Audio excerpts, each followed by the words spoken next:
Hello, praise the Lord. இந்த நாளுக்கான வேத வசனம் சங்கீதம் 31:19.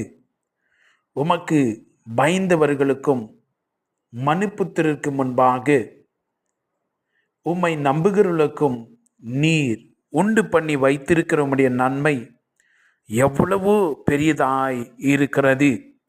நம்முடைய மகா பெரிய தேவனாய் இருக்கிற நம்முடைய இரட்சகருக்கு ஸ்தோத்திரங்களும் மகிமையும் உண்டாவதாக.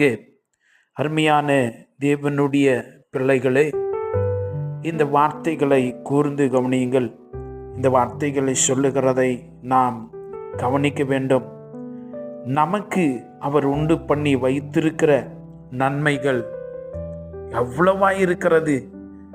நம்மை இருளிலிருந்து வெளிச்சத்துக்கு கொண்டு வந்தாரே, ஜீவ மார்க்கத்தை வெளிப்படுத்தினாரே, கட்டுக்கள் எல்லாம் உடைத்தாரே, நம்மை தேடி வந்து ரட்சித்தாரே, கிருபையை தேவன் விளங்க செய்தாரே, அவருடைய அன்பினாலே சிநேகத்தினாலே போர்த்தினாரே. ஹல்லேலூயா. குறைவின்றி நான் நடத்துவேன் என்று சொல்லி வாக்கு பண்ணினாரே. வேதம் சொல்லுகிறது, தேவனே உம்முடைய கிருபை எவ்வளவு அருமையானது. அதனால் மனுப்புத்திரர் உமது செட்டைகளின் நிழலிலே வந்தடைகிறார்கள். உமது ஆலயத்துள்ள சம்பூரணத்தினால் திருப்தி அடைவார்கள். உமது பேரின்ப நதியினால் அவர்கள் தாகத்தை தீர்க்கிறீர். அவர்களிடத்தில் ஏராளமாக இருக்கிறது. There is more blessings. There is more in abundance with God.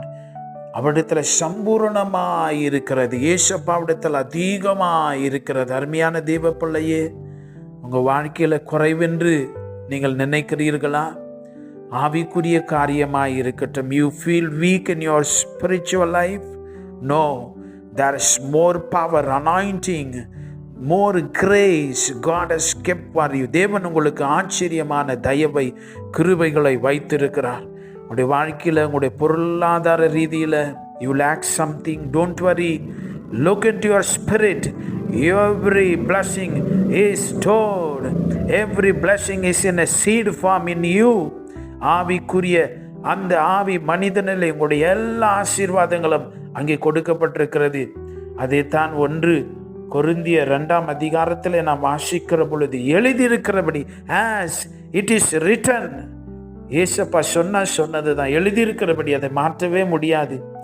தேவன் தம்மில் அன்பு கூறுகளுக்கு ஆயத்தம் பண்ணினவைகளை கண் காணவும் இல்லை, காது கேட்கவும் இல்லை, மனுஷருடைய இருதயத்தில் தோன்றவும் இல்லை. நமக்கோ ஃபராஸ் தேவன் அவைகளை தமது ஆவியிலே வெளிப்படுத்தி நிற்கிறார். இந்த உலகத்தில் ஆசீர்வதிக்கப்பட்ட ஒரு பிள்ளை யாரு தெரியுமா? The man who is open for the spirit of God to flood in him. Hallelujah. அவனுக்குள்ள ஒரு ஜீவ நதி பாய்ந்து வருகிறதை போல தன்னை அர்ப்பணித்து ஒப்பு கொடுக்கிற ஒரு மனுஷன் ஆசீர்வதிக்கப்பட்டவன். இங்கே சொல்லப்பட்டிருக்கிறது, ஆவியிலே எல்லாவற்றையும் வெளிப்படுத்தினக்கு. You lakh nothing. நீங்கள் கண்களை திறக்கணும். ஏசப்பா கிட்ட சொல்லுங்க, என் கண்களை திறங்கப்பா, அந்த ஆவியில் பரிசுத்தாவியான ஜீவன் நதியாய் புறப்பட்டு வரட்டும். ஆவியில் எல்லாவற்றையும் வெளிப்படுத்தி இருக்கிறார். You are blessed. You cannot say I don't have this, I cannot get this. No, எல்லா ஏசப்பா உங்களுக்கு வாய்க்க பண்ணியிருக்கிறார். சம்பூரணமாய் இருக்கிறது, அப்படியத்தில் ஏராளமாய் இருக்கிறது. நீங்கள் குறைவின்றி வாழுங்கள். அந்த நிறைவாய் இருக்கிற அந்த நிறைவானவரை போற்றுங்கள், உயர்த்துங்கள், ஜெயமாய் வாழுங்கள். அவர் பரிசுத்தர், உனக்கு பெரிய காரியங்களை செய்வார். நாம் செபிக்கலாம். எங்களை அளவில்லாமல் நேசிக்கிறவரை, சம்பூரணமாய் எங்களுக்கு கொடுக்கிறவரை, சம்பூரணத்தின் பிதாவே உமக்கு ஸ்தோத்திரம். நாங்கள் இந்த உலகத்தின் மனுஷரை போல் அல்ல. இன்றைக்கு எங்களுடைய பரம பிதாவாகிய ஜோதிகளின் பிதாவாகி உம்மை நோக்கி காண சகலவற்றையும் எங்களுடைய ஆவியிலே வெளிப்படுத்தி இருக்கிறீரே. இன்றைக்கு நாங்கள் பரிசுத்த ஆவியினாலே நிறைந்து வாழ்ந்து விசுவாசித்து ஜெபித்து ஆண்டவரை அவைகளை பெற்றுக்கொள்ள எங்களுடைய ஆவியை உற்று பார்க்க நீர் உதவி செய்வீராக.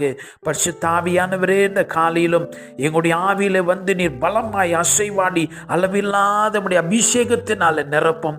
பரலோக காரியங்களை, ஜீவனுக்குரிய காரியங்களை, நித்திய ஜீவனுக்கானவைகளை வெளிப்படுத்தும், உணர்த்தும் எங்களோடு இடைப்படுவீராக. உம்மை நாங்கள் ஆராதிக்கிறோம், ஸ்தோத்திரிக்கிறோம். நீர் உயர்ந்திருப்பீராக. நீர் எங்களுடைய கர்த்தரும் தேவனுமாய் இருப்பீராக. உமக்கு கோடி கோடி ஸ்தோத்திரங்கள். இயேசுவின் நாமத்தில் செபிக்கிறோம் பிதாவே. ஆமென். God bless you.